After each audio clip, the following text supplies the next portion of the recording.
오늘 주제는 5등급제로 이제 바뀐 입시 상황 속에서 수학 학습 전략을 좀 어떻게 세워야 될 것인가에 대한 얘기를 주로 할 텐데요. 오늘 제 얘기는 대략 한 1시간 조금 아마 더 걸릴 것 같고, 혹시 저희 학원에 대해서 궁금한 사항이 있거나 이러면 이렇게 좀 남으셔서 질문, 데스크가 1층에 있어요. 요 바로 옆에 건물에 보면 거기서 상담 가능하니까 상담 받으시면 될 것 같고요. 어쨌든 지금부터 한 대략 1시간 조금 아마 더 걸릴 것 같아요. 혹시 한 번 더 저녁에 복습하시기를 원하시는 어머님들은 저희가 다시 한번 좀 보내드릴게요. 저녁에 온라인으로 다시 한번 하니까 한 번 더 전달해 드릴 거고, 그렇지 않으면 오늘 저녁에 아마 유튜브에 수의학원 오늘 동영상, 오늘 설명했던 거 동영상 올라갈 겁니다. 그래서 그걸로 이렇게 다시 좀 놓치셨던 부분들은 그걸로 다시 확인해서 보시면 될 것 같아요.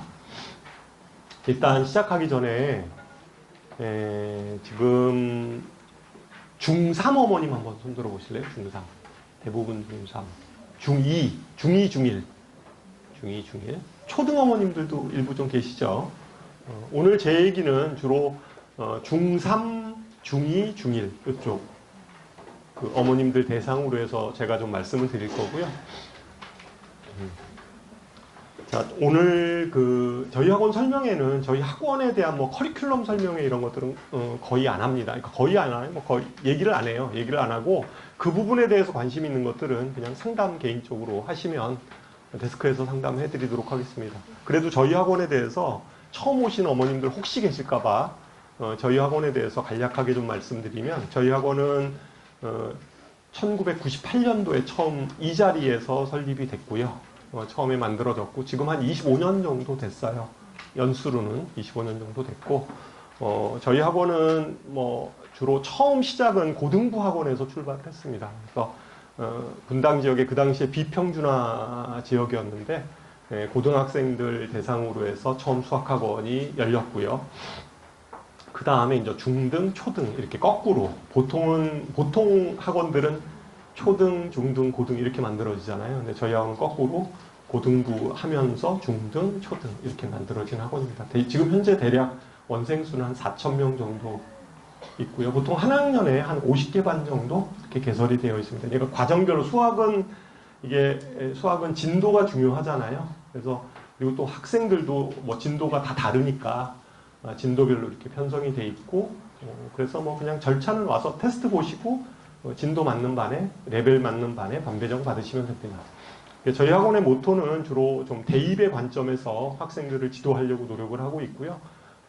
어머님들한테 이렇게 자꾸만 학원 보내면 이렇게 학원에서 잘한다라는 이미지를 어머님들한테 계속 보여주는, 그러니까 그건 사실은 만들어지는 거잖아요. 학원에서 잘하는 건 중요하지 않죠. 실전에서 잘해야 되니까 저희 학원의 좀 모토는 그냥 아이들 약하면 약한 대로 그대로 다 보여주고, 어떻게 하면 그 아이들이 그러한 약점을 보완할 수 있을까, 좀 그러한 관점에서 어쨌든 아이들을 가르치고 있습니다. 저희 실적은 보통 매년 거의 한 300건 이상의 입시 설적을 내고 있습니다. 자, 여기서부터 시작하도록 하겠습니다. 첫 번째 페이지의 얘기는 나머지는 다 써 있어요. 나눠준 자료에 다 있으니까 메모하실 것만 좀 메모하시고, 그냥 여기 다 있어요. 자료는 나눠주신 자료에 다 있으니까 그거 보시면 될 것 같고, 좀 입시에 대해서 간단하게 첫 페이지에 먼저 말씀을 좀 드릴게요. 지금 이제 중학교 3학년 이하, 그러니까 중학교 3학년, 중학교 2학년 고 학생들은 좀 변화가 많은 시기죠. 그래서 9등급제가 5등급으로 바뀐 게 가장 큰 변화죠. 그래서 내신 성적이 9등급이었다가 5등급으로 이제 다 바뀌었어요. 그리고 수능도 좀 바뀌었죠. 수능도 선택 수능이었다가 이제 다 똑같은 수능을 보는 공통 수능 과정으로 바뀌었습니다. 그게 이제 가장 큰 변화인데, 어머님들, 그러니까 내신 9등급제에서는 1등급이 4%였잖아요. 근데 이제 이게 바뀐 그 등급제에서는 1등급이 몇 %예요? 10%, 그죠? 2등급이 34%까지가 2등급이에요. 그러면 어머님들 그런 생각 한번 해보셨어요? 1등급이 전국에 몇 명이나 나올까요? 1등급이. 그러니까 올 1등급, 그냥 1.0. 그러니까 1등급, 2등급 섞여 있는 거 말고 모든 과목에서 그냥 다 1등급이야. 그러니까 다 10% 이내의 모든 과목이 고등학교 3년 과정이 다 1등급인 학생이 한 얼마 정도 될까? 얼마 정도 될 것 같아요? 뭐 대략. 뭐 누구도 모르죠. 그건 아직까지 안 해봤으니까 누구나 모르는데 대략 우리가 추정을 했을 때 1.0 아이가 전국에서 몇 명이나 나올까 생각을 좀 해볼 필요는 있죠. 지금 전국의 고등학교가 대략 한 1,700개 정도 돼요. 1,700개. 그럼 한 학교에 1.0인 학교가 이 분당 쪽에는 워낙 이제 내신이 치열하니까 좀 적겠죠. 근데 또 뭐 인원수는 좀 되더라도 좀 적을 거고 지방 내려가면 월등히 잘하는 아이들이 몇몇 있겠죠. 근데 거기는 좀 학생 수가 좀 작겠죠, 그죠? 학생 수가 작을 거 아니에요. 그러니까 학생 수가 보통 뭐 저쪽 뭐 고성이나 이런 데 가면요 한 학년이 70명 뭐 이 정도뿐이 안 돼요. 한 학년이 다 고성 전체 고성군 전체에서 학교가 하나인데 70명뿐이 안 돼. 뭐 이제 그런 학교들도 있어요. 그러니까 이제 그런 학교 같은 경우는 이제 뭐 또 인원수가 좀 작을 거고 10%면 7명뿐이 안 되잖아요, 그죠? 그럼 이제 분당 같은 경우 뭐 생각해보고 지방 중소도시 생각했을 때 대략 입시 전문가들은 한 4, 5명 정도 나오지 않을까, 한 학교에. 한 학교에. 그러니까 그건 몰라요. 아직은 4, 5명 정도 나올 것 같다. 5명이면 그냥 5명으로 계산하면 대략 한 8,500명인데 한 8,000명 정도? 4명이면 얼마예요? 1,700명에 6,800명, 한 7,000명 정도 나온다고 보는 거죠. 그죠? 그러니까 인원수가 뭐 한 7,000명에서 한 8,000명 정도가 1.0인 학생으로 생각하면 그냥 그 숫자로만 우리가 생각을 하면 우리가 그 내신 성적으로 가는 전형을 뭐라고 그래요? 다른 거 안 보고 그냥 내신 성적으로만 가는 전형이 교과 전형이라고 그러잖아요. 교과 전형, 내신 성적으로만. 물론 저 수능 최저가 있기는 해요. 근데 이제 저 내신 성적으로 가는 전형을 교과 전형이라고 하는데 교과 전형이 보통 한 학교가 한 몇 명 뽑는 줄 아세요? 한 10% 정도 뽑아요. 그렇게 한 300명 정도? 이 정도 뽑는 거예요. 그러면 300명 정도 뽑는다고 가정을 하면 서울에 있는 주요 대학이 보통 몇 개라고 그래요? 뭐 서영고, 서성한, 중경외시 뭐 다 뭐 건동원까지 쫙 하면 뭐 한 15개 뭐 이 정도 된다고 생각을 해서 한 20개 정도 잡읍시다. 그럼 300명씩 해봐야 6,000명이죠. 물론 근데 이제 이런 거죠. 근데 그러면 1.0인 아이가 그럼 뭐 건동홍 뭐 여기까지 쓰냐 그러지 않을 거 아니에요. 그 아이들은 다 어디를 써요? 다 최상위권 학교들을 쓸 거라는 거죠. 그렇잖아요. 다 최상위권 쓸 거예요. 그 다음에 의치한, 그리고 저 수시라는 건 6장을 쓰니까 막 이제 다 늘 거 아니에요. 이렇게 6장을. 그러니까 우리가 보통 최상위권이라고 하는 그 학교들 또는 최상위 학과, 뭐 그 메디컬 계열의 학과의 학생들의 내신 성적은 얼마다? 그냥 1.0이에요. 그게 시작이다. 물론 걔네들이 교과만 쓰는 건 아니잖아요. 뭐 종합도 쓰고 이제 그렇게 쓰는데 기본적으로 최상위권 아이들의 내신 성적은 1.0. 그러니까 이 그 달라진 바뀐 내신 성적의 산출 기준에 의하면 5등급제에 의하면 어쨌든 그런 최상위 학교, 최상위 학과의 내신 성적은 1.0이다라고 생각하시는 게 맞죠. 그러니까 어쨌든 내신의 변별력은 굉장히 떨어졌죠. 변별력이 떨어진 거죠. 그 다음에 또 2등급은 뭐 34%까지 쫙 늘어나 버리니까 이게 이제 떨어진 거죠. 그죠? 그래서 어쨌든 내신의 변별력은 떨어졌다. 이게 첫 번째 특징이고, 우리가 이제 내신 성적에 대해서 그 등급에 대한 느낌을 좀 받으시라고 제가 먼저 얘기를 한 거예요. 얘기를 한 거고. 그 다음에 사실은 이제 이게 5등급제라는 게 예전에도 제가 그런 얘기를 했는데 5등급제라는 게 저는 이렇게 생각을 해요. 이제 학생기록부에 1등급, 2등급, 3등급 뭐 이렇게 쭉 나올 거 아니에요. 그게 제가 보기에는 어머님들 세대에서도 수미양가 받으셨죠? 성적표에. 안 받으신 어머님도 계세요. 나는 수미양가 아니었다. ABCD였다. 근데 대부분 다 수미양가인데 우리가 이제 성적표를 어렸을 때 한번 받은 거를 한번 생각을 해보세요. 성적표에 올수다. 잘하는 하죠. 근데 수하고 우가 좀 섞여 있어. 그래도 그냥 잘하는 아이들로 이렇게 느껴져요. 느낌상, 그죠? 느껴지는데 거기에 이제 막 삼자, 미가 뜨고, 뭐 양 뜨고 막 이러면 이제 이거는 좀 아니다라고 느껴지죠. 근데 보통 우리가 반에서 좀 상위권이다라고 생각하는 아이들의 성적표의 그 수미양가를 보면 아마도 수우로 이루어지지 않았을까라고 생각이 들어요. 대부분이. 그죠? 아주 잘하는 아이들은 수가 주로 수고 나머지 뭐 간혹가다 우가 뭐 한두 개 정도 껴있거나 뭐 그러지 않을까 뭐 이런 생각을 하죠. 그래서 우리가 5등급제에서 등급으로서 의미가 있는 것은 그게 수학이건 어떤 과목이건 간에 등급으로서 의미가 있는 등급은 2등급까지예요. 2등급을 벗어나는 순간 그것은 내신 성적으로서의 의미는 별로 없다. 그럼 어떻게 가야 돼요? 그 다음에는 수시는 이제 끝난 거고, 그 다음에 이제 정시로 좀 생각을 해볼지 않나, 생각해야 되지 않을까, 뭐 이런 생각하는 거죠. 물론, 그러면 3자 뜨면 수시는 안 되냐? 그렇지는 않아요, 또. 예를 들어서 뭐 약간 지방의 거점 국립대라든가 뭐 이런 데 보면 어떤 최저 기준을 좀 맞추고 뭐 내신 성적이 좀 되면 이렇게 또 들어갈 수 있는 방법들도 있으니까 어쨌든 저희가 이제 얘기하는 것은 좀 상위권 대학들, 그 다음에 서울에 있는 대학들, 어머님들이 이렇게 오신 이유는 지방대 가기 위해서 이렇게 추운 날 오시진 않았을 거 아니에요. 그죠? 그래도 웬만하면 인서울 할 수 있고 이런 거를 기준으로 생각한다면 내신 등급은 1등급하고 2등급만 의미가 있는 거다라고 우리가 좀 바라봐야 된다 이거죠. 이게 왜 이렇게 바뀌었어? 자, 그 다음 수능도 마찬가지예요. 수능도 바뀌었잖아요. 수능에서 가장 큰 변화가 있는 과목은 뭐예요? 수학하고 국어는 뭐 사실은 선택 수능에서 좀 바뀌었다 하더라도 크게 바뀐 것 같지는 않아요. 그죠? 바뀐 것 같지는 않고 문제는 좀 가장 크게 좀 변화가 된 게 수학하고 탐구죠. 탐구에서 예전에는 뭐 문과 계열하고 이과 계열을 나눠서 시험을 봤는데, 그죠? 그리고 또 같은 문과라 하더라도 선택하는 과목이 다 달랐잖아요. 그렇잖아요. 그리고 뭐 이과라 하더라도 선택하는 과목이 다 달랐어요. 어떤 아이는 뭐 물리하고 뭐 화학을 선택하기도 하고, 어떤 아이는 뭐 원이냐 투냐 이런 걸로 또 많이 이제 막 갈려 있었는데, 이제 수능이 그렇게 된 게 아니죠. 문과건 이과건 무조건 공통사회, 공통과학을 봐라 이런 거고, 수학에 있어서도 예전에는 보통 문과 학생들은 확률 통계를 선택했고 이과 학생들은 미적분이나 기하를 선택했는데 이것도 그냥 확률 통계로 그냥 딱 돼버렸죠.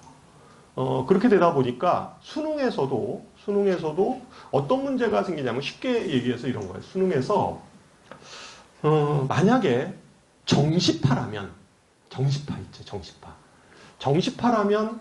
굳이 미적분 2를 할 필요가 있어요, 없어요?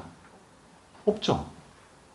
그렇잖아요. 당장 수능에서 필요한 게 대수, 미적분 1, 확률 통계잖아요. 3과목인데 굳이 뭐 그 미적분 2를 막 죽기 살기로 내신으로 대학 갈 거 아니면 정시로 대학을 갈 거면 그거 뭐 죽으라고 하지 않을 거라는 거죠. 근데 그런 학생이 만약에 대학을 들어갔어요. 그러면 대학교에서 더구나 공과대학을 들어갔어요. 공과대학을 들어가면 당연히 그때 배우는 게 이런 초월함수 미적분, 그러니까 미적분 2에서 나오는 내용들을 해야 되는데 그거를 공부를 전혀 안 하고 들어가는 이러한 형태가 이제 벌어지는 거죠. 그럴 거 아니에요. 아니 뭐 수능 성적은 좋다 하더라도 수능 성적은 좋은데 기본적으로 대학에 들어가서 이 그 수학 능력이 안 돼 있는 학생이 이제 대학을 들어가요. 물론 뭐 수능 다 끝나고 대학 합격하고 난 다음에 그 다음에 뭐 독학해서 좀 더 공부를 하겠다 뭐 이런 생각을 할 수도 있겠지만 그거 쉽지 않죠. 대학에서는 그러면 이 수능만으로 학생을 과연 온전히 볼 것인가에 대한 문제가 생기게 돼요. 그러니까 수능도 변별력이 떨어진 거죠. 수능도 변별력이 떨어진 거예요. 이게 뭐 이게 수학 과목 같은 경우도 좀 확통은 좀 범위도 작고 물론 어렵게 내면 또 어렵게 낼 수 있어요. 그렇지만 어쨌든 수능도 변별력이 떨어진 거죠. 그리고 사회 탐구, 뭐 사탐은 그렇다 치더라도 사탐, 과탐 이쪽에서 어쨌든 특히 과학 쪽, 이과 쪽에서는 이게 변별력이 떨어진 걸로 봐야 되거든요. 그러면 이제 대학에서는 이런 학생을 어떻게 뽑아야 될 거에 대해서 저는 고민을 할 거라고 생각을 해요. 그래서 수능에서도 결과적으로 지금 서울대 같은 경우는 진작에 정시에서 학생부 성적 보잖아요, 지금. 정성평가하고 있어요. 이 학생이 어떤 과목 들었는지, 그 성취도가 어떻게 됐는지 이걸 보는 거죠. 얘가 이과인데 미적분을 안 들었어? 아니면 그런 거 있잖아요. 그런 학생이 있을 수 있잖아요. 뭐 기하를 안 들었네? 이러면 그 학생에 대해서 감점을 하는 거죠. 서울대 그렇게 하죠. 그 다음에 고려대학교도 올해 하고 있죠, 지금. 그러니까 서울대나 고대는 벌써 하고 있고. 내년에, 그러니까 그 26학년도부터 하겠다는 학교가 연세대학교하고 한양대학교는 정시에서도, 그러니까 수능, 이 정시에서도 내신 성적 보겠다는 거죠. 그렇게 보려고 하는 이유가 벌써 28년도를 우리가 예측하고 있는 거예요. 28년도 수능이 분명히 이렇게 바뀔 것 같으니까 지금부터 그것에 대해서 한번 돌려보는 거죠. 어떤 학생들이 뽑히는지에 대해서 이제 대학에서 미리 지금 하고 있는 거죠. 미리 예측해서. 이제 그런 상황들이 벌어지고 있죠. 그래서 전체적으로는 어떤 입시로 보면, 그러니까 큰 흐름으로 보면, 그러니까 우리가 수학만 보는 게 아니라 전체적인 흐름으로 보면, 다시 한번 정리하면 내신에서는 2등급까지만이 유의미한 등급이다라는 거하고, 그 다음에 또 한 가지는 내신의 변별력과 수능의 변별력이 떨어지므로 어느 한 요소만 가지고 학생을 평가하기가 대단히 어려워졌다라고 보는 게 맞아요. 그러니까 우리가 교과 전형은 예전에는 교과 전형 9등급제에서는 그냥 내신 성적만 중요하게 봐도 학생을 선발할 수 있었죠. 그렇잖아요. 아니 3년 내내 4% 내신을 받은 학생이 그게 못하는 학생이었겠냐 이거죠. 그런 학생 뽑아도 그냥 충분히 가능했는데 지금은 인원수가 너무 많아요. 그렇잖아요. 아까 같이 뭐 거의 8,000명, 7,000명 이 정도가 전국에서 1.0이 나온다고 생각하면 만약에 1등급하고 2등급하고 섞여 있어서 거의 1.0에 수렴하는 아이들 있잖아요. 이런 애들은 엄청나게 더 많을 거 아니에요. 그러면 이 등급을 어떻게 해석을 할 거냐 이런 문제가 생기겠죠. 그래서 틀림없이 교과 전형은 지금도 수능 최저가 있어요. 수능 최저가 있는데 좀 더 강화시켜서 걸겠죠. 종합 전형도 마찬가지죠. 내신에서 학생부에서 예전에는 학생부에서 비교과만 보는 건 아니었잖아요. 그러니까 뭐 어쨌든 내신 성적도 보고 그다음에 비교과도 보고 이렇게 이제 봐서 학생을 선발했는데 학생부가 어쨌든 떨어졌으니까 종합 전형은 제가 보기에 현재도 수능 최저가 없거든요. 여기는 없는 데가 많아요. 뭐 있는데도 일부 있는데 없는 데가 많아요. 종합 전형은 학생부 종합 전형은. 그런 데는 그럼 앞으로 어떻게 될 거냐? 그런데도 그럼 수능 최저를 걸 거냐? 수능 최저를 걸기보다는 면접을 좀 더 강화시키겠죠. 그런 데는 그럴 거 아니에요. 그리고 정시에서는 마찬가지로 아까 수능만 집어넣는 게 아니라 내신 성적도 평가하는, 그게 정성적으로 평가하건 정량적으로 평가하건 간에 평가하는 이런 식의 입시 흐름이 2028년도에 예측되어지는 흐름으로 우리가 보는 거죠. 이 정도 정리하고 그 다음으로 넘어가겠습니다. 뭐 이것도 뭐 이 표도 굉장히 많이 나오는 표인데 일단 이 표에 대해서 그게 좀 표가 제가 좀 잘못 넣어서 이게 표가 좀 요거랑 다르죠? 그죠? 다른가요? 같나요? 다르죠? 근데 중요하지 않아요. 이게 좀 표가 지금 잘못 집어넣었는데요. 이거 한 장 뭐 찍으셔도 되고. 잘못 들어갔어요. 표가 예전에 만들어 놓은 표가 들어가서 한참 막 논의가 됐을 때 그 표를 집어넣었어요. 이 표가 맞는데요.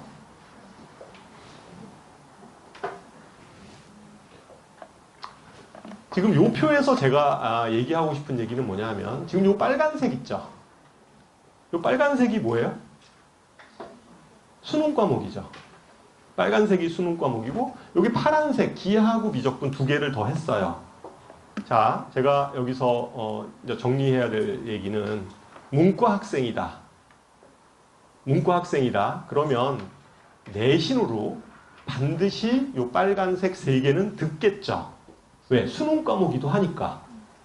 그죠? 수능 과목이기도 하니까 문과 학생들은 반드시 요 3개가 필수 과목이에요. 그죠? 내신에서 필수 과목인데 문과 학생 중에서 만약에 경제를 가려고 뭐 경제학과 이런 쪽 있잖아요. 경제학과 쪽으로 진로를 잡은 학생들은 미적분 2를 하면 좋다고 하죠. 그죠? 미적분 2를 하면 좋다고 얘기는 해요. 경제학과나 뭐 경영학과 가려고 하는 아이들이 내신에서 미적분 2를 선택하면 좋다고 얘기는 합니다. 얘기는 하는데 만약에 미적분 2를 선택할 때 성취도가 잘 안 나올 것 같으면 안 하는 게 좋아요. 꼭 필요한 건 아니니까. 하면 좋은 거거든요.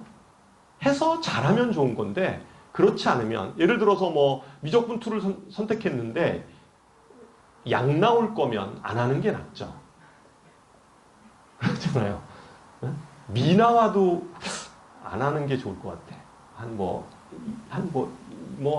그 정도 만약에 문과인데 미적분 2를 선택했어요. 근데 한 2등급 정도 나온다. 뭐 하면 좋죠. 오히려 굉장히 가산점을 줄 것 같아요.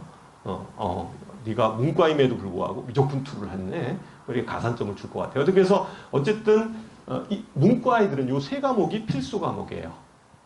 그럼 이과 아이들은 어떻게 되냐? 이과 아이들은 몇 개가 필수 과목이에요? 5개예요. 기하, 미적분 2까지 반드시 듣는 게 좋습니다.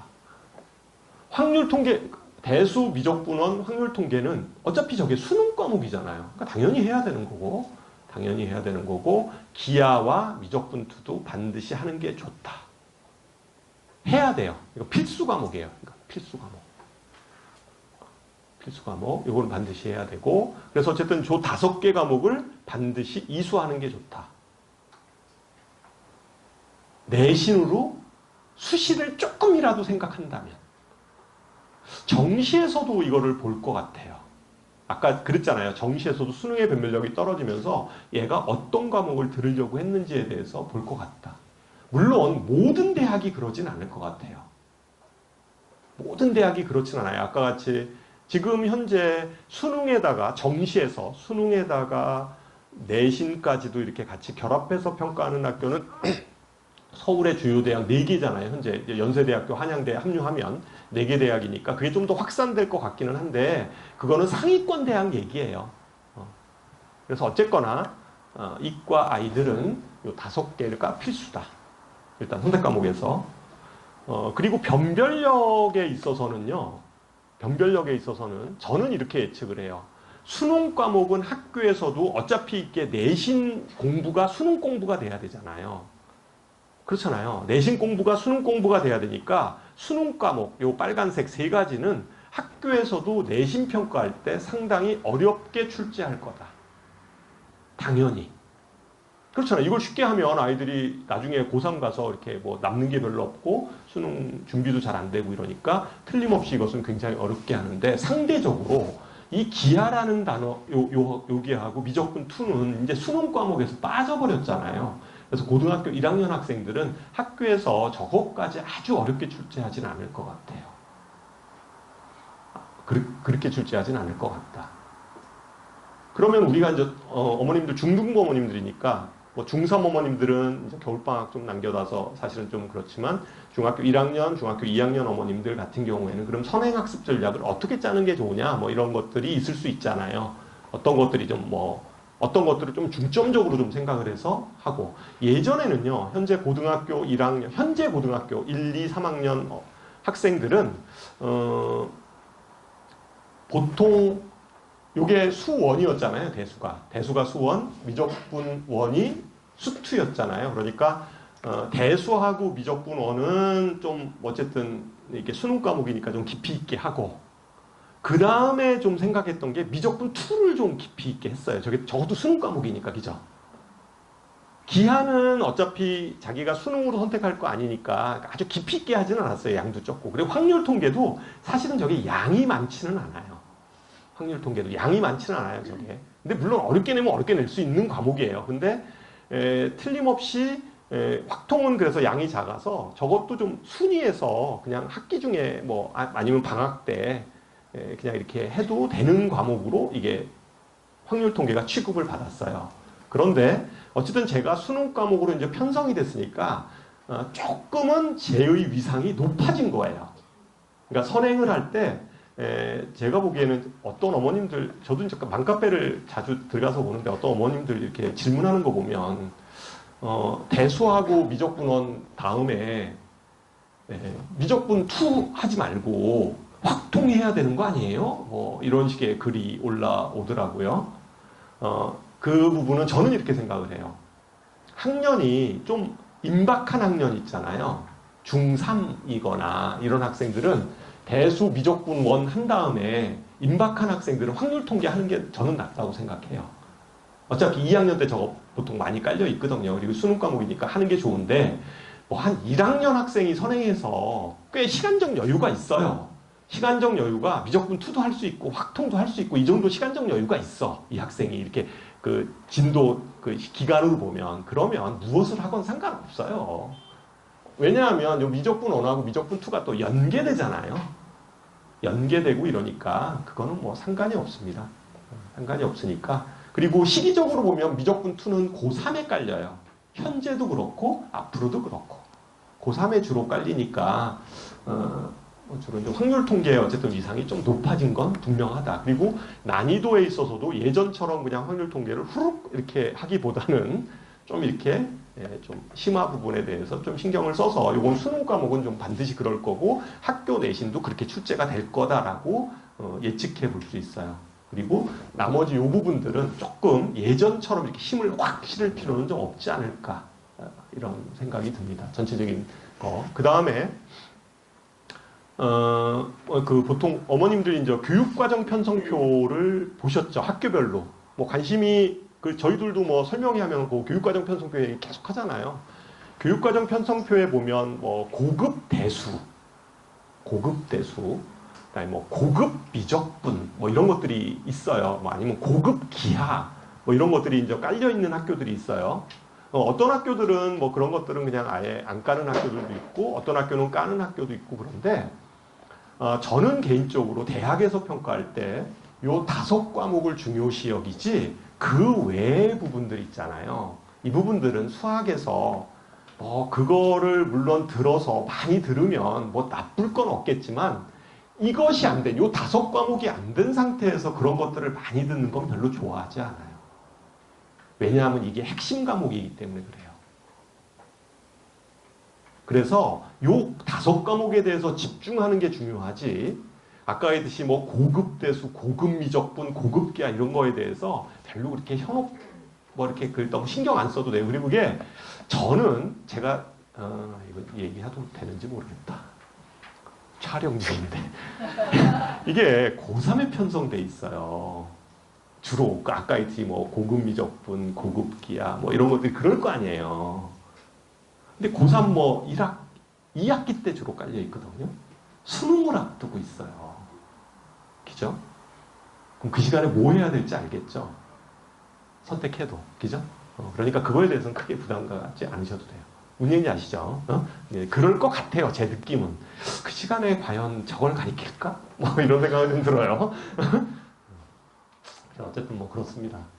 어쨌든 그렇게 해서 좀 커리큘럼 짤 때 생각하고 어디에 좀 중점을 잡아야 될까? 수학에 대해서 생각을 해봤습니다. 자, 다음에 이거는 지금 중3 어머님들은 한번 들었던 얘기인데요. 중학교 1학년, 2학년 어머님들 다시 한번 요거 해보죠. 이거는 지금 올해, 그러니까 지금 현재 중3 아이들이 고등학교 들어갔을 때의 교육과정 편성표를 저희가 분석해서 학기별로 어떻게 편성가 되어 있는지에 대해서 정리한 표예요. 1학년 때는 다 똑같습니다. 1학기 때 공수 1, 2학기 때 공수 2 이렇게 그냥 공부하고요. 문제는 모든 학교들이 그러면 2학년 때부터 달려지기 시작해요. 2학년 때 수학도 이제 막 선택 과목이 다른 거죠. 주로 수학에서 중요한 건 5과목, 3과목, 문과 아이들은 3과목이고요. 그죠? 문과 아이들은 3개만 하면 되니까 이과 아이들은 이제 5과목을 하게 되는데 그 기준으로 쭉 했어요. 이렇게 1학기, 2학기 때 이렇게 쭉 편성된 게 나와 있는데 거기 표에 보면 2학년 때 2개만 하는 학교가 있어요. 그리고 3개만 하는 학교가 3개를 하는 학교가 있고요. 2학년 때 4개를 하는 학교도 있어요. 그죠? 자, 일단 2개부터 얘기하죠. 1학년 때 2개를 하는 학교는 어디예요? 어디예요? 2학년 때 2개 하는 학교. 2학년 내내 학생이에요. 이건 얘기했죠. 2학년 때 2개를 하고 낙생고 보면요. 대수, 1학기 때 대수, 2학기 때 미적분. 그리고 이거 안 적었는데요. 이쪽이 빠졌네. 여기에 확통과 미적분이 들어가 있어요. 밑에 들어가 있어야 되는데 확통과 미적분이 들어가 있어요. 기하가 없어요. 낙생은. 저는 좀 납득이 안 가요. 왜 이렇게 했는지. 수시는 전혀 생각을 안 하고 커리큘럼 짠 거예요. 그러니까 우리 학교는 수시로는 애들 대학 안 가, 잘. 그런 애들 뭐 거의 없으니까 다 정시야, 우리는. 다 정시로 여태까지 대학 가서 뭐 간 거야. 그래서 그냥 정시 스케줄로 짠 거예요, 그냥. 그렇게 뿐이 안 보여요. 기하를 안 와서 이게 수시로 학교에 아예 편성을 안 한 거거든요. 편성 자체를 안 해버렸는데, 그리고 2학년 때 2개를 하고 이제 이렇게 했다는 얘기는 이런 거죠. 이때가 확통하고 미적분이 여기 써 있는 거니까 2학년 때 대수, 미적분. 그럼 되게 편하잖아요. 다른 학교는 3개씩 하는데 여기 3개, 4개 막 이렇게 하는데 2개만 하니까 편하죠. 그리고 시수도 늘려놨을 거예요, 아마. 보통은 뭐 어떤 다른 학교는 보통 한 4학점짜리를 깔았다면, 그러니까 4단위로 깔았으면 먼저 5단위 정도로 깔아놨을 거예요. 그러니까 많이 시켜놓고, 그 다음에 3학년 가서는 자, 수시 좀 생각하는 놈들은 2개 다 들어. 확통하고 미적분 듣고, 아니면 수시 버리라 이러니 확통만 해. 뭐 이런 커리큘럼이죠. 확통만 해. 그냥 어차피 그 수능 과목이니까. 뭐 이런 커리큘럼이에요. 그러니까 너무 좀 성의 없이 저는 짠 거다라고 좀 생각을 해요. 대체적으로는 3개를 하는 게 좀 맞다고 생각해요. 일반 고등학교 기준에서는 3개를 하는 게 맞다. 그게 그러니까 대수 뭐 3개 보통 하는 학교는 대수 미적분 하고요. 거기에 뭐 기하가 1학기에 들어가건 아니면 2학기에 들어가건 아니면 확통이 1학기에 들어가건 확통이 2학기에 들어가건 3개 정도를 하는 게 적당하다. 이렇게 하고 그 다음에 3학년 올라가면 이제 요거 2개를 수시를 다 갖고 간 애들은 2개를 들을 거고 그렇지 않은 아이들은 뭐 하나만 들을 거고 뭐 이제 그런 결정을 하겠죠. 아니면 뭐 2개 다 신청해 놓고 하나는 버리고 하나만 그냥 수능 과목이니까 하거나 뭐 이제 그런 형태를 띌 거라는 거죠. 보통 3개가 일반적이에요. 저도 생각하기에 학생들이 2학년 때 아무리 뭐 이과라 하지만 문과는 상관이 없어요. 문과는 어차피 뭐 3개만 하면 되니까 2학년 때 1학년 거 빼고 3개만 하면 되니까 본과는 상관없고 이공계열 쪽으로 자연계 쪽으로 진학을 한다고 했을 때 3개가 가장 4개는 또 좀 너무 많은 것 같아요. 4개는 좀 보세요. 서영고등학교 4개 하는 학교가 서영고 그 다음에 또 어디죠? 판교고 그 다음에 어디죠? 영덕여고 그죠? 3개 학교인데 이 3개 학교가 어쨌든 4개를 깔았어요. 4개를 깔아서 저렇게 좀 빡세게 끝나고 간다 뭐 이런 식이죠. 서영고. 그리고 판교고도 미적분은 다 끝나고 가고 영동여고도 뭐 이런 식으로 미적분. 그래서 미적분 뭐 2만 이렇게 남겨놓은 이과 아이들.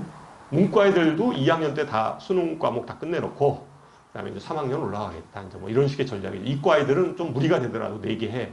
근데 4개를 하는 학교의 장점은 뭐냐면요. 4개를 하는 학교의 장점도 있어요. 장점은 뭐냐면 보통 아이들이 내신을 버리는 거, 진짜 내신을 내가 버려야 되겠다라고 딱 마음을 먹는 건 어느 때예요? 보통, 그러니까 이제 애들이 1학년 말도 있지만, 그래도 2학년 1학기 때는 그래도 또 혹시 뭐 이래가지고 또 미련을 가져요. 아이들이 가져요. 그러니까 어쨌든 2학년 2학기도 그렇게 함부로 잘 못 버려요, 아이들이. 해요, 아이들이. 그래서 2학년 때는 그래도 뭐 점점 내가 이제 내신으로는 대학 가기 힘든가 봐 이런 느낌은 갖기는 하는데 그래도 이제 좀 끌려가요 이렇게. 그러다가 2학년 겨울방학이 딱 대비해서 이제 기말고사 다 끝나고 나면 이제 3학년이 딱 되면 그때는 이제 아주 냉정해지는 거죠. 아, 아니야. 이건 내 길로, 내가 이걸로 갈 수 있는 게 아니야. 이건 나는 정시야라고 이제 딱 이제 정해져 버려요. 그때는. 끌려가지도 않아요. 그때는. 딱 이제 정해진단 말이죠. 그러니까 어떤 거냐면 이게,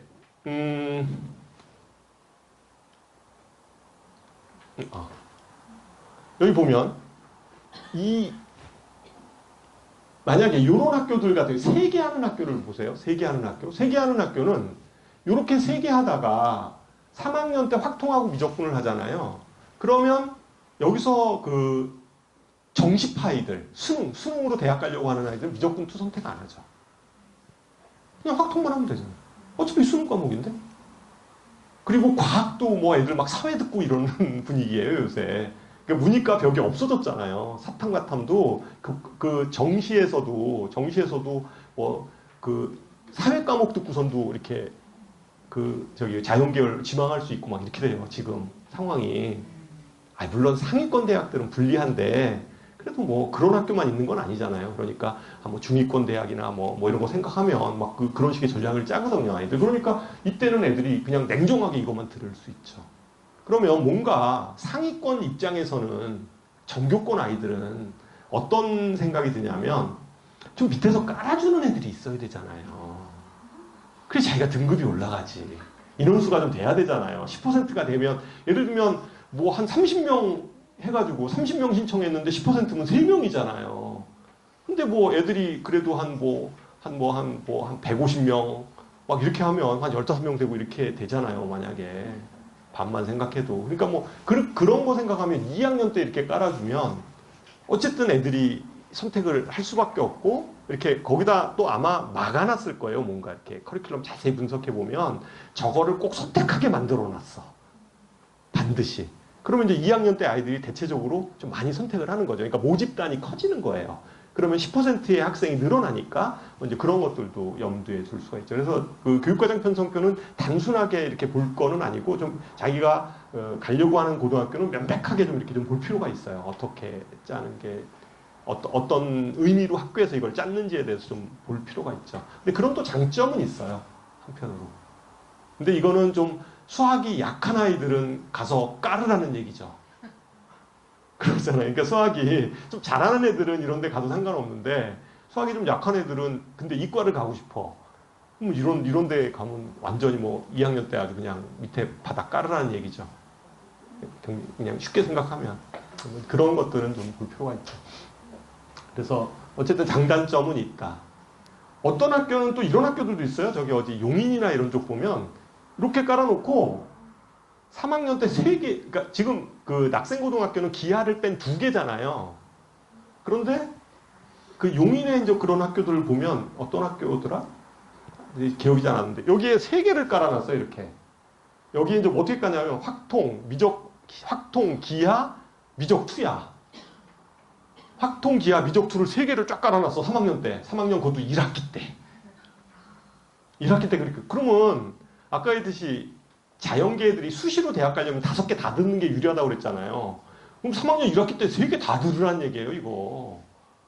그러면 누가 그걸 듣겠냐고요. 애들이. 얼마나 힘들겠어, 막 1학기 때. 그러니까 수능은 버리라는 얘기지, 그 얘기는. 다시 말해서 막 내신 3학년 1학기 때 이게 막 3개를 다 들어? 그럼 다른 애들은 막 다 피해갈 거 아니에요. 그렇게 듣겠어요? 안 듣죠. 절대로. 극단적인, 그러니까 4개 하는 학교하고 2개 하는 학교의 그 아주 극단적인 어떤 차이점인데 그 수강 인원수 부분들도 좀 이렇게 이 편제표에 따라서 이렇게 달라질 수가 있다는 거죠. 근데 대체적으로는 3개가 저도 그냥 무난하다. 일반 고등학교 기준으로 보면 제일 무난하지 않나 이렇게 봅니다. 자, 그 다음에 4번째 표는 아까 제가 중요한 게 이 얘기 해야 되겠네요.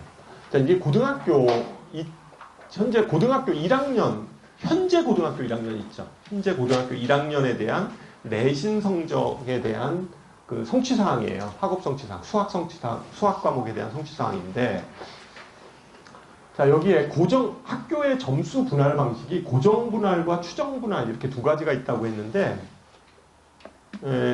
고정 분할이 뭐죠? 고정분할.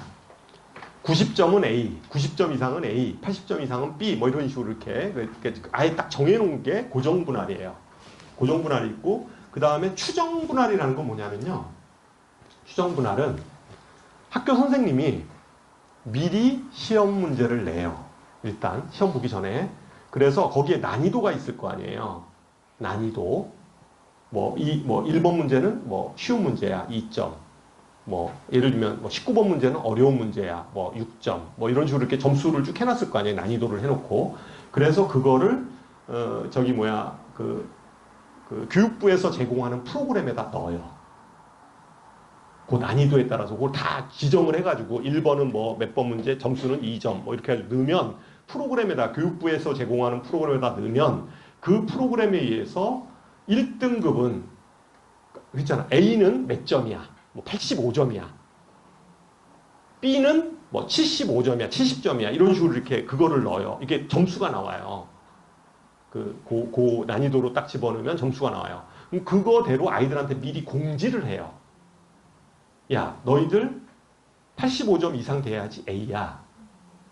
이런 거죠. 그 다음에 뭐, 예를 들면 몇 점 이상 돼야지 B야. 뭐 이런 식으로 이제 구분을 미리 가르쳐줘요. 아이들한테. 그러고 나서 시험을 봐요. 요게 추정분할이에요. 그러면, 고정분할이 성취도, 그러니까 학교의 입장에서는 A가 많은 게 좋겠죠. A가 많으면 어떤 착시현상이 있어요. 우리 아이들은, 이 분당 지역인데, 내신 따기 어려운 지역이야. 근데도 애들이 공부를 이렇게 잘해. 다 A야. 뭐 이런 느낌이 있잖아요. 그렇잖아요. 그러니까 이제 그런, 이게 착시현상이 있어요. 그래서, 그러면 고정분할을 할 때와 추정분할을 할 때, 어느 게 A 비율이 더 높을까요? A나 B 비율이. 추정분할이 훨씬 높아요. 그리고 추정분할은 약간의 속임수가 있을 수도 있어요. 선생님들은 그러지 않겠지만 그럴 수 있어요. 그죠? 이건 분명히 쉬운 문제인데 어려운 난이도라고 집어넣거나 뭐 그러면 등급 점수가 추정 점수가 달라질 수 있잖아요. 주관적인 거니까 그거는. 그렇잖아요. 수학 문제가 그렇잖아요. 이게 분명히 쉬운 문제예요. 근데 어려운 문제라고 하고 막 점수를 높은 점수를 올려놨어요. 그러면 그럴 수 있잖아요. 점수가 끊어지는 게 달라질 수 있죠. 뭔가 속임수가 존재할 수도 있어요. 이거는. 그런데 아까 했듯이 등급에 지금 9등급에서 5등급으로 바뀌었잖아요. 어쨌든 내신의 변별력이 떨어졌단 말이죠. 그러면 대학의 입장에서는 등급뿐만 아니라 얘가 성취도 A야? B야? 이런 것들도 같이 볼 가능성도 있어요. 그건 몰라요. 지금 누구도 몰라요. 아직 발표한 게 없으니까. 그러면 준비하는 고등학교 학교의 입장에서는 당연히 어떻게 할까요? 고정분할, 지금을 보면 고정분할이 훨씬 많아요. 분당에. 왜 많을까요? 왜 분당? 현재는 얘네들은 고등학교 1학년이잖아요. 얘는 9등급제 애들이에요. 9등급제 애들이니까 어차피 9등급제에서는 1%, 1등급이 4% 이런 식으로 딱 등급만 보면 얘가 어떤 애인지 알 수가 있어요. 그러니까 모든 고등학교에서 굳이 이 성취도가 그렇게 중요하지 않아요. 일반 고등학교에서. 그러다 보니까 고정분할이 많은 이유는 추정분할은 귀찮잖아요. 그래서 시험 한 번 보려면 작업이 한 번 더 필요해요. 미리 문제를 내서 난이도를 만들어서 번호별로 거기다 집어넣어서 추정 점수를 뽑아내야 된단 말이에요. 귀찮아요, 이거. 선생님 입장에서 귀찮죠. 그렇잖아요. 그러면 90점 이상은 A, 80점 이상은 B 얼마나 좋아. 그냥 그렇게 딱 나오는 대로 그냥 점수 매겨서 딱 올리면 되는데.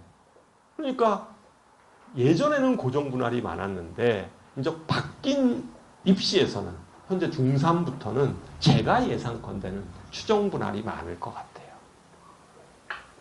추정분할이 많을 거다. 점수에서. 근데 그게 뭐가 중요한데? 그러니까 어쨌든 우리가 지금 보려고 하는 거는 제가 이제 이 표를 올린 이유는 그러면 저는 2등급까지 의미가 있다고 그랬어요. 내신 성적에서. 그렇잖아요. 우까지가 의미가 있다. 이게. 근데 그러면 점수가 보통 1등급, 보통 1등급 있죠. 10% 아이들, 10%에 대한 컷 점수가 수학에서 몇 점으로 끊어질 건가를 한번 제가 본 거예요. 이 식에서. 그럼 보세요. 여기서 추정 분할은 알 수 없으므로 추정 분할은 다 제외시키고 고정 분할만 보면 보통 낙생고등학교 고정 분할 했잖아요. A가 9.3%예요. 비율이. 그렇잖아요. 그러니까 낙생고등학교 뭐 이게 매년 달라지긴 하겠지만 그냥 통계치로 보면 한 10% 정도 되잖아요. 그러니까 90점 정도 끊기겠구나. 그렇잖아요. 10%가 90점 정도에 끊기겠다. 대략 다 보면 대진고등학교, 영동여고 이런 데 다 보세요. 여기 보면 순회고 8.7, 뭐 약간 낮은 학교들도 있어요. 이게 90점 이상짜리. 이게 다 고정분할인데도 불구하고 뭐 5%뿐이 안 되니까 어렵게 출제한 거죠. 이거는 그 학교가. 근데 대체적으로 보면 한솔고등학교 뭐 이렇게 대체적으로 보면 한 90점 언저리에서 1등급 컷이 꺾일 거다라고 예상이 돼요. 현재의 난이도를 그냥 본다고 하면 대부분의 학교가 한 90점 정도, 한 85점에서 90점 사이? 그 정도가 1등급 컷으로 끊기지 않을까 이렇게 생각을 합니다. 그럼 90점으로 끊긴다라고 하면 우리가 5등급제 얘기하는 거예요. 지금 제가 얘기를 할 때 5등급제에서 1등급을 맞으려면 1등급 A를 맞으려면이 아니라 1등급을 맞으려면 제가 보기에는 85점에서 90점 그 사이에서 끊기는데 그러면 점수 개수로 보면 아마 한 2개까지 정도 틀리는 거를 2개 정도 틀리면 1등급일 가능성이 크다. 2개까지. 근데 막 3개, 4개 이렇게 틀리면 2등급으로 넘어가겠죠, 그거는. 그래서 이제 그런 부분들 생각해 볼 수 있고요. 2등급 컷은 대체적으로 2등급 컷은 제가 예측하기는 나중에 뒤에서 얘기하겠지만 2등급 컷은 대략 한 70점 정도?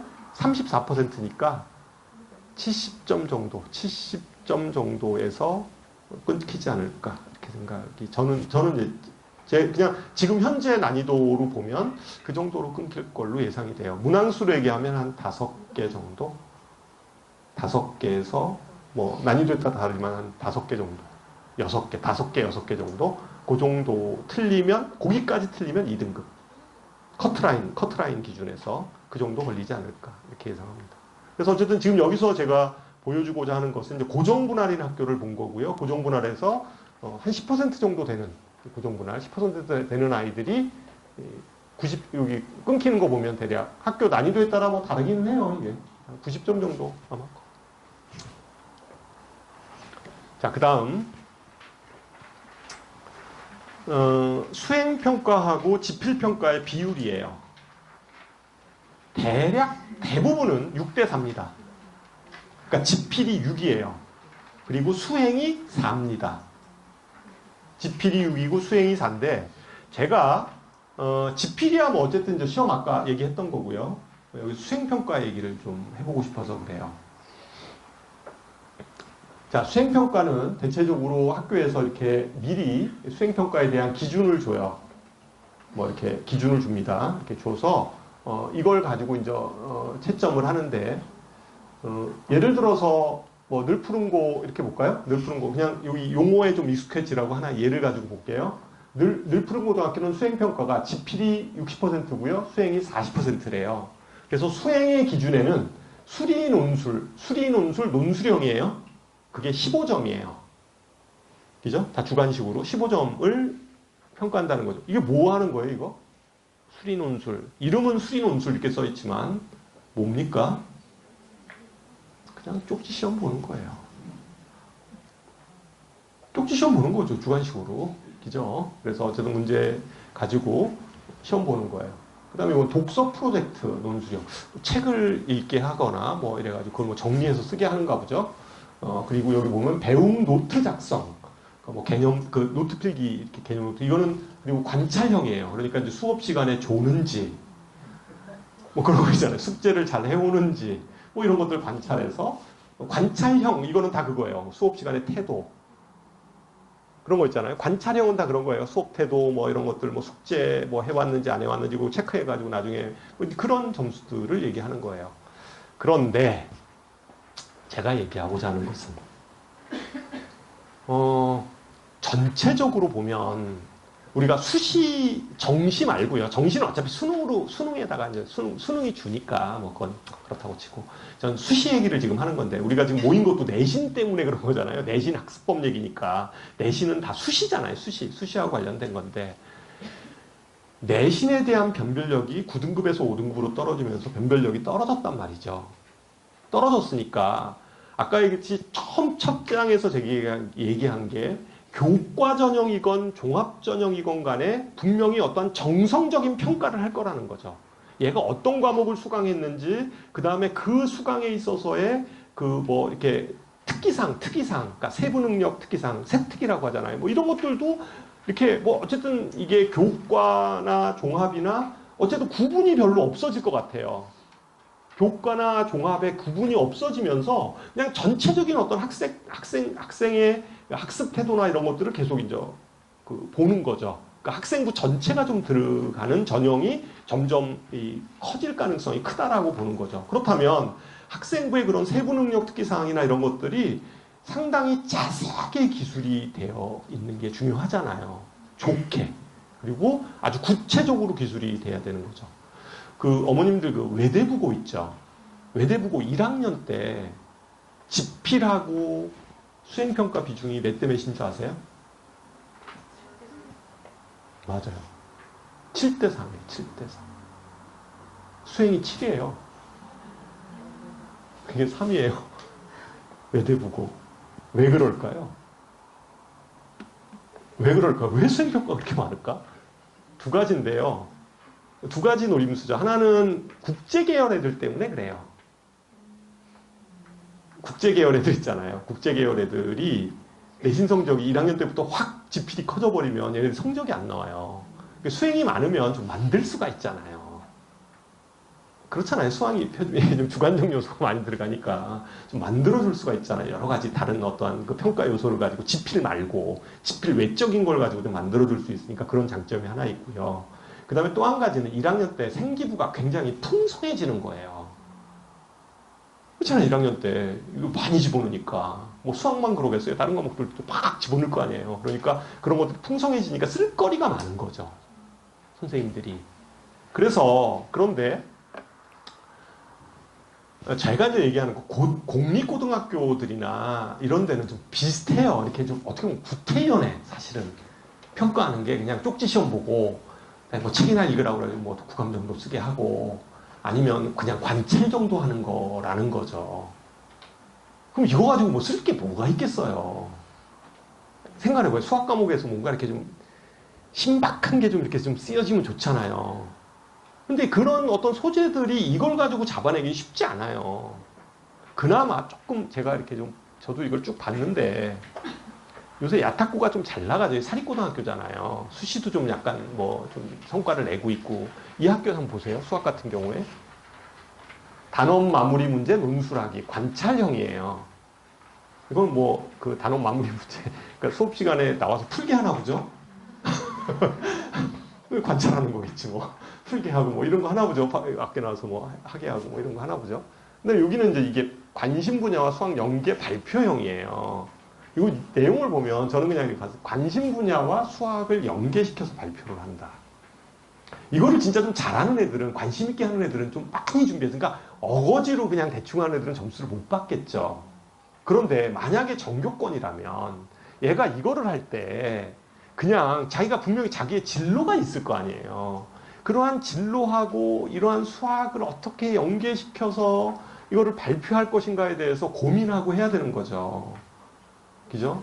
요새는 챗 GPT가 엄청나게 발전돼 있어요. 물어보면 다 얘기해줘요.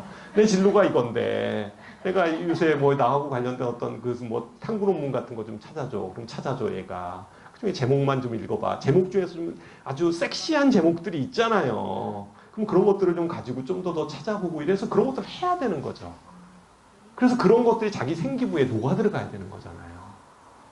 그렇지 않나요? 그러니까, 보면 좀 약간 여기도 좀 이런 것도 주제 논술형인데 이런 거는 좀 아닐 것 같아요. 이것도 그냥 모양만 이런 거지 문제 푸는 거예요. 근데 여기 보면 학교들 영동여고 사립학교잖아요. 그러니까 좀 사립학과 그나마 조금 난 것 같아. 보면 여기 이런 거 하잖아요. 수학 주제 탐구 평가. 그죠? 이거 왜 할까요? 이거 뭐 사실은 생기부에다 쓰려고 하는 거죠. 그럴 거 아니에요. 그 선생님들이 이걸 만들어줄 수는 없으니까 애들이 이제 해갖고 오면 이게 적는 거죠. 그래가지고 어쨌든 포장해주면 나중에 뭐 면접 가서 그걸 뭐 살을 붙이고 뭐 가히 능력이지만 어쨌든 생기부에 남아야 될 거 아니에요. 이제 그런 것들이 있는 거죠.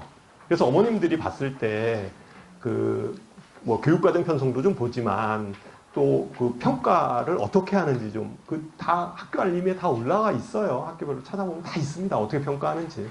그러니까 그런 것도 좀 읽어보시면 특히 여기 좀 특히 이제 탐구 과목들 있죠. 사탐, 과탐, 수학 뭐 이런 것들 좀 관련해서 이렇게 좀 보면 좋겠죠. 이제 그런 것들이 그 다음에 뭐 여기 보면 학교들이 그러니까 그러한 그 수행평가에 대한 어떤 기준 그러한 제가 무슨 얘기 하는지 알겠죠? 이런 것들을 할 때 우리 학교는 그런 거 평가 안 해. 그럼 뭐 어쩔 수 없겠죠. 없는데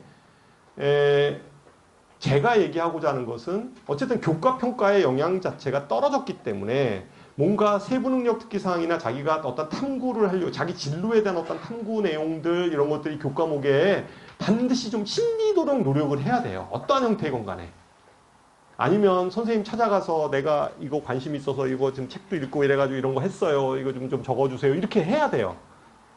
수업 시간에 이루어지면 가장 좋고 그걸 열심히 해야 되고 그렇지 않으면 그런 것들도 좀 해야 된다. 물론 학교에서도 뭐 그런 노력들을 할 거예요. 어쨌든 무슨 그런 것들을 가지고 근데 그런 어떤 활동들을 좀 참여해서 생기부에 좀 녹여내야 된다라는 거죠. 해야 돼요. 고등학교에서 내신도 물론 성적 따는 것도 중요하지만 이런 것들도 반드시 같이 병행해야 된다. 그리고 뭐 이런 것들에 대한 어떤 도움은 뭐 학원 선생님들이 도움을 주실 수도 있고요. 아니면 요즘에 진짜로 저도 이렇게 아이들 때문에 한번 제가 찾아봐요. 챗 GPT한테 물어보죠. 아주 뭐 논문 좀 찾아줘 그러면 그냥 쫙 찾아줘요. 그 중에서 제가 좀 약간 이건 재밌네 이렇게 좀 보면 그런 것들 가지고 주제 잡아서 이렇게 생각해보고 이러면 돼요. 그래서 이것도 좀 정리해 놨으니까 한번 보시고 자, 그 다음에 뭐 요 얘기는 아까 했어요. 제가. 근데 문제는 이게 내신 등급이 이게 여기까지가 24%잖아요. 그러니까 내신의 변별력이 참 없다는 게 뭐냐면 등급이 이렇게 확 떨어져 버리니까 여기서 아깝게 2등급이 된 아이와 여기서 가까스로 2등급 컷 찍은 아이하고의 참 그 변별이 그러니까 대학의 입장에서는 이게 보기가 참 그렇죠. 이걸 어떻게 평가할 거냐. 그러니까 2등급 아이들을 어떻게 바라볼 거냐. 이게 가장 큰 문제일 것 같아요. 이걸 버리기도 뭐하고. 그러니까 이제 어떤 다른 요소를 자꾸만 생각하는 거죠. 면접을 보거나 아니면 수능 최저를 좀 높이 걸어버리거나 뭐 이제 그런 것들을 생각할 거라. 아니면 얘가 교과를 들었을 때 뭐 진짜로 자기가 이렇게 내신 따기 쉬운 과목만 들은 건지 아니면 자기 진로에 좀 고민을 해서 자기 진로에 맞는 어떤 과목을 선택했는지 이런 것들을 사실은 해야 되겠죠. 그런 기준에서 얘기했고 아까 수학 같은 경우는 등급 컷이 여기는 한 90점 정도 85점에서 90점 정도가 1등급 컷으로 끊기고 한 2문제까지 허용이 될 거다. 그리고 2등급 여기 커트라인에 꺾이는 거는 한 5문제 정도가 틀리면 그 이상 틀리면 이제 밑으로 내려가니까 내신 성적의 의미는 크게 없어질 거다. 이렇게 말씀을 드리고요. 자, 몇 장 안 남았습니다. 잠깐만요.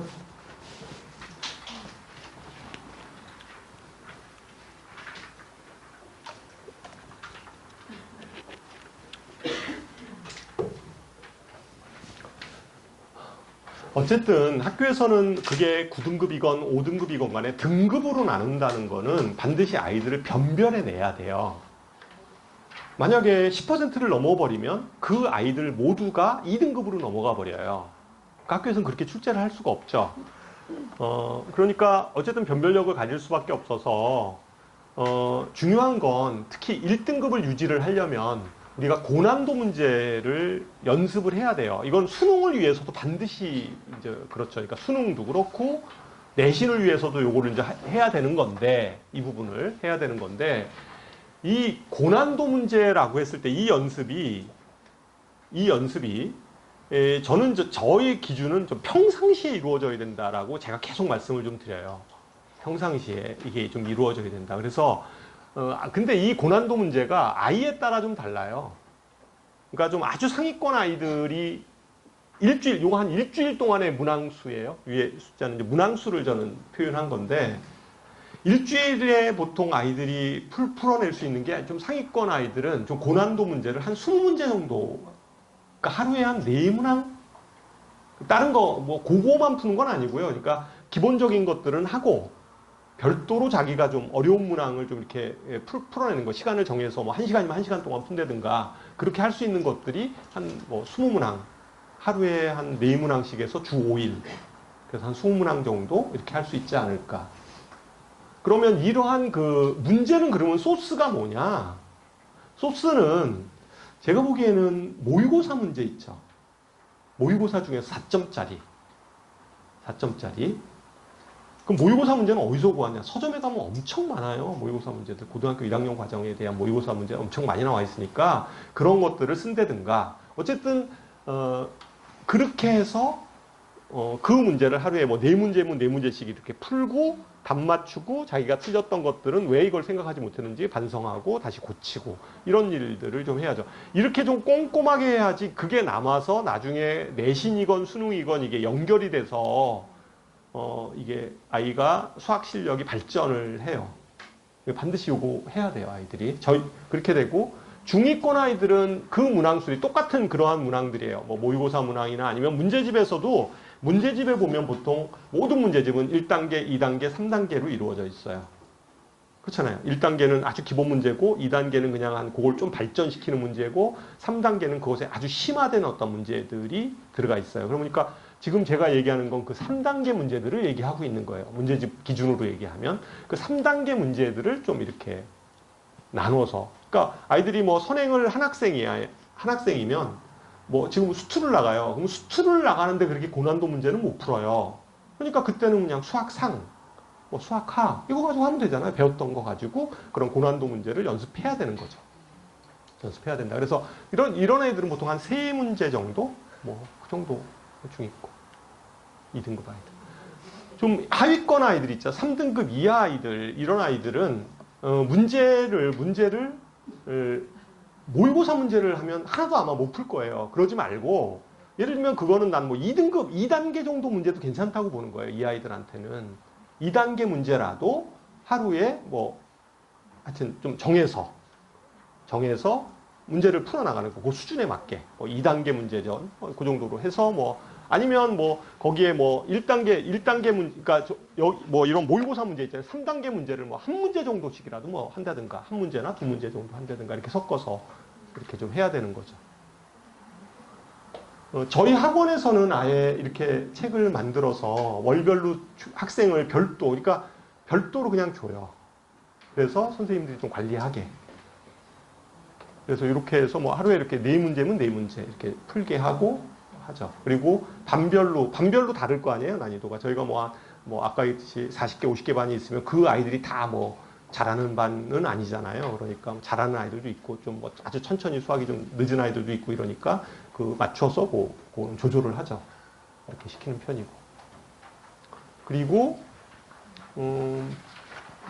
고등학교 제가 누누이 계속 얘기하는데 고등학교 들어가서는 선행을 하면서 내신을 같이 병행하는 거는 필패예요. 고등학교 1학년 올라가면 무조건 현행만 합니다.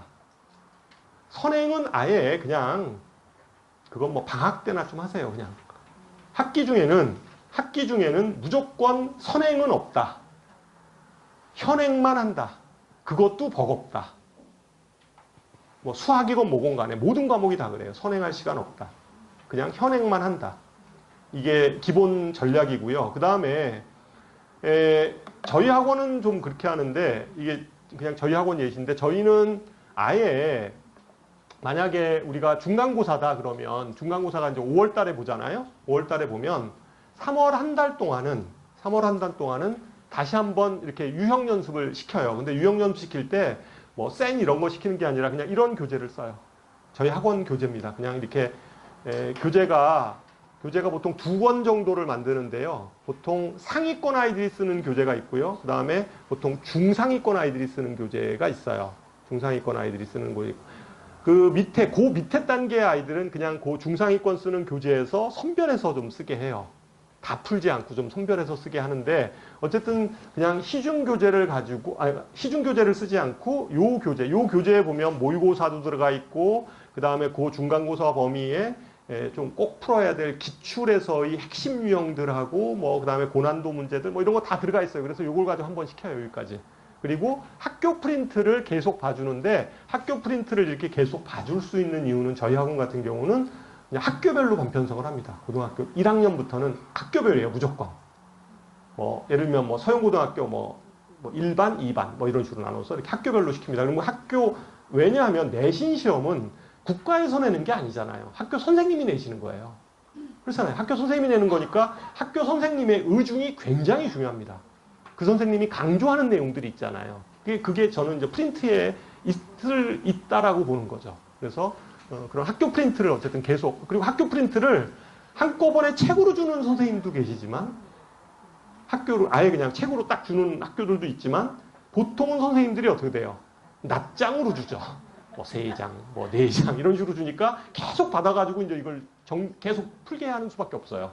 그래서 정리하고, 학교 프린트는 그냥 학교 프린트 내용을 그냥 소화하는 정도가 아니라 그것에 대한 변형 문제를 학원에서 제공을 해줘야죠. 그 프린트를 기준으로 해서 변형 문제를 제공해주고 어쨌든 해야 되고, 그 다음에 변형 문제는 주로 이제 요새 보면 수학도 이 프로그램들이 굉장히 많이 발달돼 있어요. 보통 이제 집에서 어머님들은 비용이 너무 비싸서 안 쓰는데, 이제 학원들은 쓰죠. 저희 학원도 보통 프로그램을 한 3개 정도 써요, 수학만. 한 회사 거 쓰지 않고, 그럼 대한민국에 있는 모든 문제가 거기 다 들어가 있어요. 문제집게 다 돼 있어가지고, 그거 유사 문제들도 다 요새 이렇게 뽑고 막 이런 것들이 아주 쉽게 돼 있어요. 물론 이제 선생님들도 그걸 또 뽑으면 다시 또 감별을 하죠. 아, 이 문제는 아니야. 이 문제는 넣어야 돼. 뭐 이런 식으로 구분을 하거든요. 그러니까 학교 프린트도 유형에 따라서 이렇게 돼요. 요새 보면, 뭐 이렇게 카메라로 보면 앱들도 그런 거 있잖아요. 이렇게 사진 찍으면 유사 문제 쫙 나오는 그런 앱들도 많잖아요. 뭐 이런 것들 선생님 다 활용해서 문제 다 뽑아냅니다. 그래서 어쨌든 그거 하고, 그 다음에 내신 기출, 그 다음에 요건 뭐 계속 시키고, 그 다음에 내신 기출 연습을 이제 4월달, 요게 한 달 정도 전부터 기출 문제집 따로 또 이제 나와서 하죠. 저희 학원 같은 경우는 보통 학원이 20몇 년 됐잖아요. 그러니까 그 20몇 년 동안 내신 기출 부분들이 단원별로 다 난이도별로 다 정리가 되어 있지 않겠어요. 그래서 뭐 없앨 건 또 없애고, 좀 옛날 구닥다리들은 좀 버리기도 하고, 계속 요 근래 보통 한 5년, 6년 이 정도 이렇게 좀 싱싱한 것들 중심으로 해서 이렇게 문제들 쓰죠. 보통 그래서 요게 예를 들면 예전 한 5년치 정도가 여기에 들어가 있다라고 하면 이제 안 쓴 것들을 여기다 다시 또 집어넣어요. 바로 직전 거라든가 뭐 이런 것들 다시 집어넣어서 요때 요거 시키고요. 그리고 시험도 보고 이렇게 시키고, 그 다음에 예상 문제집 만들어서 시키죠. 예상 문제집은 뭐 이런 식으로 학교별로 아예 만들어서 학교별로 줘요. 그러니까 선생님들이 이게 반별로 학교별로 수업을 하니까 선생님들은 그 역할이 그거예요. 학교 프린트 가지고 예상 문제 뽑아내야 되는 거죠. 뽑아서 시켜요. 그건 뭐 아까 그 직전에 바로 요때 한 요 기간 직전에 한 2주 정도 해서 예상 문제집 아예 딱 줘서 그거만 풀게 하죠. 이렇게 시키고, 그래서 요번에 막 문제가 됐던 낙생고등학교는, 이건 얘기하지 말자. 그러니까. 자, 그래서 어쨌든 이제 그런 거예요. 그래서 여기 뭐 이렇게 이제 학교별로 이렇게 기출 문제 나와서 해요. 그래서 보통 중위권 아이들은 요 교재 기반에다가, 그러니까 요 교재에서 주로 이런 최고 난도 문제 이런 것들은 좀 빼서 시켜요. 요 교재를 가지고선도. 이런 것들은 좀 빼져 있어요. 그러니까 단원별 좀 이런 것들은 그러면 아예 안 다루냐? 그렇진 않고 선생님들이 좀 꼭 풀어야 될 거 있잖아요. 그것들을 좀 최대한 좀 이렇게 왜냐하면 이걸 너무 많이 던져주면 오히려 아이들이 멘붕이 와요. 중위권 아이들은 너무 이렇게 어려운 문제를 푸는 게 맞기는 한데 시험은 어쨌든 시험이잖아요. 이게 점수하고 직결되어지는 싸움이기 때문에 아까 얘기했듯이 2개 이내 틀리면 좋지만 5개 이상 틀리면 또 안 되잖아요. 2등급을 벗어나는 순간 그건 의미가 없어지니까. 그러니까 중위권 아이들은 최대한 어쨌든 이걸 점수 관리를 할 수 있도록 지도를 해야 하는 게 중요하잖아요. 내신에서. 그렇잖아요. 그러니까 막 이런 것들 계속 던져주면 애가 오히려 아는 것도 막 못 풀죠. 질려가지고 애들이. 그러니까 오히려 이런 것들은 이런 문제나 이런 문제들은 좀 이렇게 선별해서 아까 얘기했듯이 좀 진짜 어떻게 보면 찍어주도록 이게 혹시 나올 수도 있으니까 요거는 꼭 알아야 돼. 뭐 이렇게 시키는 수밖에 없어요. 이렇게 시켜줘야 되고 대신에 상위권 아이들은 그냥 필수형을 좀 많이 줄이고 오히려 이쪽 뒤쪽에 좀 많이 붙여서 시키고 있습니다. 그래서 전체적인 전략은 아마 이거는 전체적인 저희 학원 전략인데 아마 어머님들이 꼭 저희 학원 다니지 않거나 뭐 과외를 하거나 그렇게 하더라도 마찬가지로 이런 전략으로 공부를 하는 게 맞다고 생각을 합니다. 그래서 오늘은 제가 10장의 얘기를 가지고 얘기를 했고요. 질문은 그냥 이 자리에 남아서 저한테 나오시면 제가 질문을 받도록 할 거고요. 혹시 질문이 하고 싶은데 좀 약간 여러 사람이 앉아 있는 게 늦게 끝나서 민폐가 될 거를 예상을 하면 오늘 저희가 오후에 저녁 8시에 온라인으로 해요. 온라인 그게 하면 지금 예상컨대 한 8시에 시작하니까 9시 정도면 아마 9시 한 10분이나 정도 되면 아마 본 강의는 똑같은 강의가 끝날 거예요. 그럼 그때부터는 질문 시간이거든요. 그때 접속하셔서 거기 그 댓글창에다가 질문하시면 제가 하나하나 다 읽으면서 질문 받아주니까 그때 질문하셔도 좋습니다. 이상으로 마치도록 하겠습니다.